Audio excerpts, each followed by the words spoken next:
পীরজাদা মীর হাবিবুর রহমান যুক্তিবাদী হুজুর, উনি ইন্তেকাল করেছেন আজকে। আমরা সবাই বলি ইন্না লিল্লাহি। আল্লাহ পাক যেন উনাকে আল্লাহ রাব্বুল আলামিন রমজান শরীফের খাতিরে, দেখেন সারাটা জীবন উনি নবীর জীবনী আলোচনা করেছেন।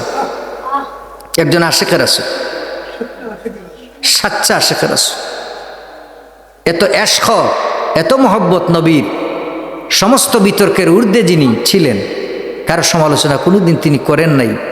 তিনি নবীর জীবনী আলোচনা করেছেন, নবীর জীবনী বলতে বলতে কান্না করেছেন। আল্লাহ পাক উনাকে মায়া ওইভাবে করেছেন। সুবহানাল্লাহ। আল্লাহ পাক যেন আল্লাহর বান্দাকে জান্নাতের সর্বোচ্চ মাকাম আলা আল্লাহ পাক দান করেন। 3টি জানাজা হবে বাইতুল মুকাররম ময়দানে, বাইতুল মুকাররমের মসজিদে, এখানে একটা বাদ আসর, দ্বিতীয় জানাজা বাদ মাগরিব দুলাইর ফারুনার বাসার সঙ্গে মসজিদ করেছেন, মসজিদ মাঠে, বিশাল মসজিদ। তৃতীয় জানাজা বাদ এশা ওনার গ্রামের বাড়ি, যিনি যেখানে মাদ্রাসা মসজিদ করেছেন, ওনার মা বাবা সেখানে ঘুমিয়ে আছেন। ওনার বাবা শশিনার খলিফা।